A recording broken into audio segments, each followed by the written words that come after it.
छोटी छोटी खुशियों के साथ आते हैं बहुत सारी रोशनी और बहुत सारे रंग। और इन्हीं रंगों को और इसी रोशनी को और भी रंगीन बनाने के लिए आज हमारे साथ में है लेक्सिस इलेक्ट्रॉनिक्स। और लेक्सिस इलेक्ट्रॉनिक्स के डायरेक्टर आज हमारे साथ में हैं। नमस्कार, मैं हूं पलाश और आप देख रहे हैं पीवीएम मीडिया। बहुत बहुत स्वागत करते हैं मिस्टर तेजस जी का, जो कि डायरेक्टर हैं लेक्सिस इलेक्ट्रॉनिक्स के।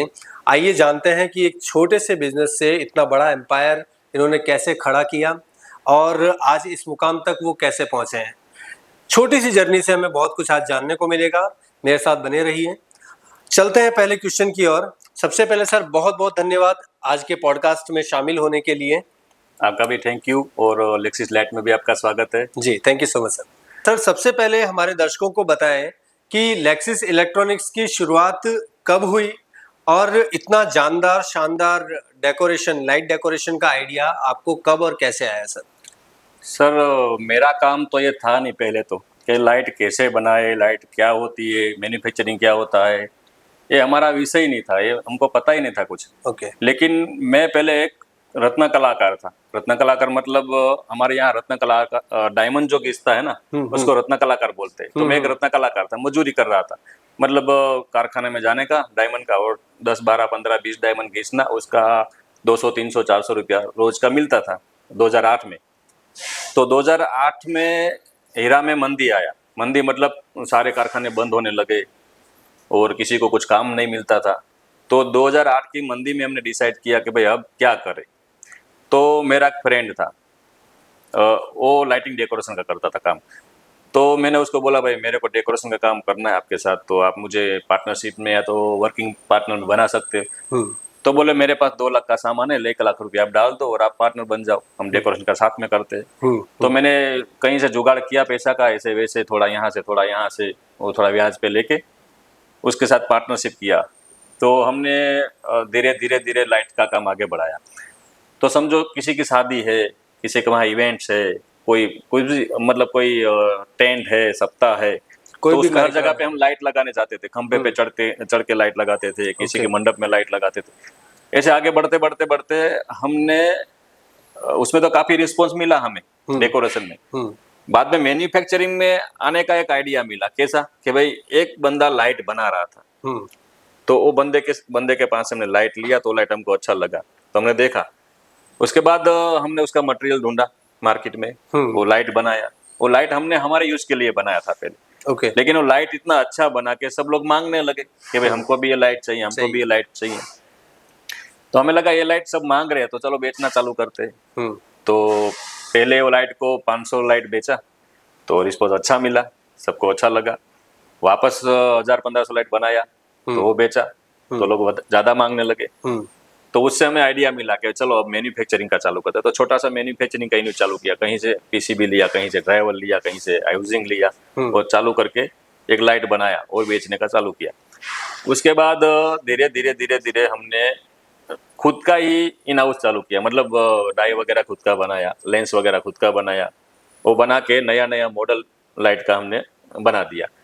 तो ज्यादा चलने लगा, सबको अच्छा लगने लगा। और हमारा काम सर्विस का है, जितना भी लाइट हमारा मार्केट में जाता है, तो पहले तो उसकी कंप्लेन नहीं आनी चाहिए, और कंप्लेन आती है तो उसको सॉल्यूशन देते हैं जी। समझो आपको मैंने लाइट दिया, इन शॉर्ट सर्विस बेस्ड काम है। कि आपको 100% अपने को सर्विस देना है। 100% कस्टमर को सर्विस देना। आपने मेरे से 200 लाइट दिया, उसमें से 10 लाइट खराब हो गया, तो आपको पैसा तो आपने 200 लाइट का दिया है ना, तो सभी लाइट चलनी चाहिए ना। तो हमारा पहला प्रायोरिटी है कि उसको पूरा सर्विस मिलना चाहिए जी। इनसाइड कुछ खराब भी हो गया उसकी लाइट में, तो हम उसको तुरंत सर्विस देते हैं। समझो हमारा एक राजकोट में एक पार्टी था, उसको हमने 200 लाइट दिया, तो उसने पार्टी प्लॉट में लगाया, तो इनसाइड ड्राइवर में कुछ खराबी थी, तो लाइट खराब होने लगा। तो हमने यहाँ से 4 बंदे भेजे कि भाई सभी लाइट को उतारो, नया लाइट चढ़ा दो और उसको सर्विस दो। एक काम पहले सर्विस का है। सही बात है। हाँ। सो इनकी शुरुआती जर्नी से हमने जाना कि इनकी शुरुआत काफ़ी कठिन रही, लेकिन अपने मजबूत इरादे और नेक दिल के सहारे इन्होंने कई कस्टमर्स को अच्छी सर्विस देकर आज इतना बड़ा नाम कमाया है। जब हमें अपार सफलता मिलती है तो उसके पीछे होता है बहुत सारा स्ट्रगल। आइए जानते हैं नेक्सिस इलेक्ट्रॉनिक्स के पीछे की संघर्ष की कहानी। आपने शुरुआत की तो शुरुआती दौर कैसा था, चैलेंजेस क्या क्या आए और उन चैलेंजेस को कैसे आपने ओवरकम किया सर? सर चैलेंज तो बहुत रहता है, जो भी कोई बिजनेस करता है या तो कुछ सोचता है काम करने का, मेरे को ये बनना है, तो सामने से कोई नहीं कोई दिक्कत तो आती रहेगी। जी। पर उसको कैसे निकालना है, क्या करना है। समझो हमने मैन्युफैक्चरिंग का चालू किया, तो हमको ये नहीं पता था कि डाई कैसे बनाए, इसका डाई कैसे बनाए, कहाँ डाई बनती है, इसका कौन बनाता है, पता ही नहीं था।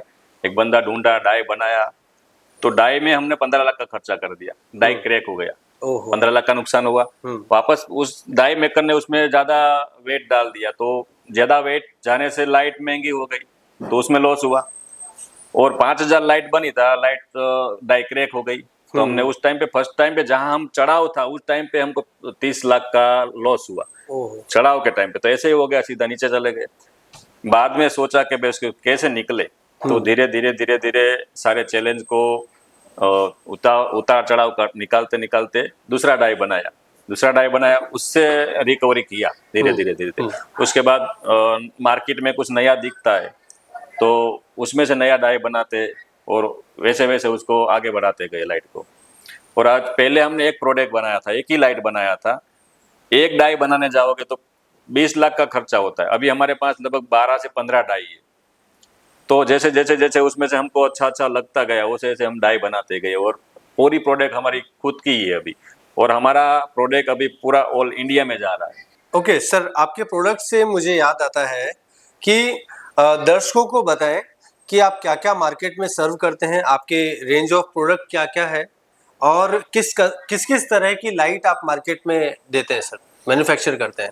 सर हमारा पहला तो 50 वोट से 2000 वोट तक हम लाइट बनाते हैं जी। 50 वोट से 2000 वोट की लाइट में क्रिकेट स्टेडियम का लाइट है स्पेशल जी। बाद में मैरिज फंक्शनों में जो रनिंग लाइट लगता है 200-300 वोट, वो है हमारे पास है। दूसरा एक हाईवे लाइट है, जो हमारे पास जितना प्रोडक्ट ज्यादातर शादी वगैरह में लगता है, तो हाईवे लाइट है।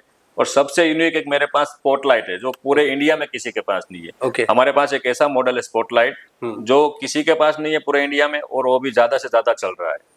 प्रोडक्ट ऑफ रेंज इनके पास में काफी है, चाहे बात करें स्टेडियम लाइट्स की या फिर मैरिज फंक्शंस में यूज होने वाली लाइट्स की। रेंज ऑफ प्रोडक्ट बहुत ज्यादा है इनके पास में, और इसी के चलते हम चलते हैं अगले प्रश्न की ओर। और अगला प्रश्न सर मेरा ये है आपसे कि इस कंपटीशन के मार्केट में, जहां मार्केट में हर तरफ कंपटीशन है, आप इस कंपटीशन के मार्केट में कैसे सर्वाइव करते हैं, कैसे आप लॉन्ग टर्म कस्टमर्स क्लाइंट्स बनाते हैं, और कैसे उनको सर्विस देते हैं, और कैसे आप उनके साथ जुड़ाव रिलेशंस बना के रखते हैं सर? सर कंपटीशन तो हर बिजनेस में है जी। कोई बिजनेस ऐसा नहीं है कि किसी में कंपटीशन नहीं है, लेकिन अपना जो दिल की जो भावना होती है ना, वो एक क्लियर होनी चाहिए कि भाई अभी अभी इस टाइम पे अभी ये वॉर की वजह से समझो रेट काफी बढ़े हुए हैं। जितने भी कास्टिंग वगैरह है, मटेरियल वगैरह, सब में रेट बढ़ गए। तो हम ऐसा नहीं करते कि रेट ज्यादा बढ़े है तो मटेरियल कुछ सस्ता वाला डाल दे, या तो वो डाल दे, ऐसा नहीं कि भाई अभी समझो ज्यादा रेट बढ़ा हुआ है तो 100 रुपया खाली रेट बढ़ाओ, मुनाफा में थोड़ा हम नुकसान करेंगे लेकिन कस्टमर को नुकसान नहीं देंगे। क्योंकि एक बार कस्टमर को लाइट दिया, उसको अच्छा लगा तो दूसरी बार लेगा, सही बात, बाकी तो नहीं लेगा। इसलिए कस्टमर को हम मैनेज सर्विस से करते। एक तो पहले क्वालिटी देना, अच्छे से अच्छी, बढ़िया से बढ़िया जो क्वालिटी बनाता है ना, उसका माल कहीं पर भी बिकेगा, यहाँ नहीं बिकेगा तो वहां बिकेगा। सही बात है। सो यहाँ तक की जर्नी में हमने जाना कि मार्केट में सिर्फ प्रोडक्ट को बेचना, लाइट को बेचना ही इनफ नहीं है, बल्कि सबसे ज्यादा चैलेंजिंग होता है सर्विस देना, और उस सर्विस के दम पे बिजनेस को खड़ा करना। आइए चलते हैं अगले प्रश्न की ओर और इनसे जानते हैं कि सर आकार एग्जीबिशन के साथ आपका जुड़ाव कब हुआ, और आपको इस एग्जीबिशन में पार्टिसिपेट करने से क्या बेनिफिट्स होते हैं सर? सर आकार में मैं जुड़ा उसको भी 3 साल हुआ है जी। पहले हम आकार में एक्सपो नहीं करते थे, हमें पता भी नहीं था ज्यादातर कि आकार में एक्सपो कैसे होता है, क्या स्टॉल वगैरह होता है। तो 3 साल में आकार में एक्सपो किया, लेकिन बहुत बड़ा मार्केट मिलता है आकार में जी। आकार में एक्सपो में स्टॉल रखने से पूरे इंडिया में मार्केट मिलता है। मैं तो आकार के साथ श्रीलंका भी गया था। ओके। जब नेक्स्ट टाइम अभी श्रीलंका में हमारा छोटा सा लास्ट टाइम एक्सपो था, तो हम श्रीलंका गए थे। श्रीलंका में हमने छोटा सा स्टॉल किया, उधर मार्केटिंग किया, तो वहां से भी हमको काफी ऑर्डर मिले आकार की वजह से। हैदराबाद में भी किया था, हैदराबाद में भी हमको काफी ऑर्डर मिले, और नोएडा में तो 2 बार किया, उधर भी काफी ऑर्डर मिलते हैं। सर, दर्शकों को बताएं कि आप इस बार आकार 2026 में क्या नया प्रोडक्ट लेकर आ रहे हैं, क्या अपडेटेड प्रोडक्ट लेकर आ रहे हैं, जिससे कि क्लाइंट आपके स्टॉल पर बने रहे सर। आकार में तो इस बार हम धूम मचाने वाले हैं। जी। इस बार हम जो स्टॉल बनाने वाले हैं वो पूरे आकार के एग्जीबिशन में जितने भी स्टॉल है 1200 1500 उस सब स्टॉल से हमारा स्टॉल अलग रहेगा। जी। सबकी प्रोडक्ट से हमारी प्रोडक्ट अलग रहेगी। ओके। लाइट भी हमारे पास नया नया इतना मॉडल आने वाला है, लाइटिंग का भी इतना मॉडल है, इतना सब प्रोडक्ट है कि आप देखते रह जाओगे। इतना बड़ा स्टॉल और इतनी बड़ी लाइटिंग हम इस बार लेके आने वाले हैं। ओके। तो सर, मेरा अगला क्वेश्चन आपसे ये है कि जो लोग मार्केट में इंडस्ट्री के अंदर जो लोग नए आ रहे हैं, जो लोग एंटरप्रेन्योर्स हैं, जो लोग अपना बिजनेस स्टार्ट करना चाहते हैं, उन लोगों को एक अनुभवी व्यक्ति होने के नाते आप उन लोगों को क्या सलाह देना चाहेंगे सर? सर इसमें कुछ नहीं है, मेहनत करो और दिल से काम करो। जी। मतलब किसी के साथ क्या बोलते हैं, बेईमानी मत करो। जिसको जो बोला वो दो। आपके पास लेबर है, कस्टमर है, तो सबको जो नक्की किया है, कमेंट किया वो दो। सही बात है। तो पूरी कहानी जो चलती है वो कमिटमेंट, बिजनेस, सर्विस और क्लाइंट सेटिस्फेक्शन के आधार पर है। आइए आगे चलते हैं अगले और आखिरी क्वेश्चन की तरफ, और आइए इनसे जानते हैं, दिन ब दिन टेक्नोलॉजी में नए नए बदलाव हो रहे हैं, तो आने वाले 5 साल बाद आप इस इंडस्ट्री को कहाँ देखते हैं सर? सर हमारी भी ये जो इंडस्ट्री है लाइटिंग, उसमें बहुत बदलाव है। समझो पहले कुछ अलग था, अभी कुछ अलग है, नेक्स्ट टाइम अभी साल 2 साल के बाद कुछ अलग है। लेकिन टाइम के साथ हम चलते हैं। समझो अभी कुछ बदलाव आ रहा है तो हम बदलाव के साथ बदलाव करते हैं जी। अभी आगे कुछ बदलाव आएगा तो बदलाव के साथ हम बदलाव करेंगे जी। और दूसरा हमारे मैन्युफैक्चरिंग का भी है, दूसरा हमारे लाइटिंग का भी है, जो मैंने दिखाया पूरा मेरा डिस्प्ले कि कितना बड़ा लाइटिंग है हमारे पास। हर तरह की प्रोडक्ट है, हैंगिंग है, गार्डन लाइट है, प्रॉप्स वगैरह। हाँ, और पूरा लाइटिंग अभी तो इम्पोर्टेड है, लेकिन पूरा हम उधर मैन्युफैक्चरिंग करेंगे। सारी प्रोडक्ट इंडिया में बनाएंगे हम धीरे धीरे। जैसे जो प्रोडक्ट अच्छी लगेगी उसको हम यहाँ मैन्युफैक्चरिंग करेंगे। ओके। सो लगातार भविष्य को मद्देनजर रखते हुए नेक्सस इलेक्ट्रॉनिक्स ने ठाना है कि मार्केट को, जो ऑल ओवर ग्लोबल मार्केट है, उसको यहीं समेट कर लेकर आएंगे और एक अच्छा लाइटिंग इंडस्ट्री का भविष्य निर्धारित करेंगे। इसी तरीके से हमारे साथ बने रहिए, और बहुत बहुत धन्यवाद सर आपका आज के इस पॉडकास्ट में आने के लिए। हमारे साथ बने रहने के लिए आप सभी लोगों का बहुत बहुत धन्यवाद। अगले पॉडकास्ट में मुलाकात होगी नए बिजनेस लीडर के साथ में। तब तक के लिए आप बने रहिए मेरे साथ में, क्योंकि मेरा नाम है पलाश और आप देख रहे हैं पीवीएम मीडिया। तब तक के लिए जय हिंद, जय भारत।